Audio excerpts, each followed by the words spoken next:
आज सोमवार 27 जुलै 2026 कोयना धरणाचे सकाळचे अपडेट आले आहेत. कोयना धरणाची आजची स्थिती काय आहे हे पाहूयात.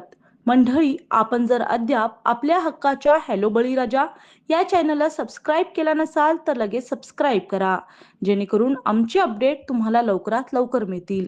वीर धरणामधून आज पहाटे 5 वाजल्यापासून विसर्ग वाढवण्यात आलाय. 5,682 क्युसेकनं विसर्ग सोडला जात आहे. तर कोयना परिसरात मागील 24 तासामध्ये 76 मिलीमीटर, नवजा 88 मिलीमीटर पावसाची नोंद झाली आहे. आज सकाळच्या अपडेटनुसार कोयना धरणात येणारी आवक मंदावली आहे. कोयना धरणात 22,294 क्युसेकनं आवक येत आहे.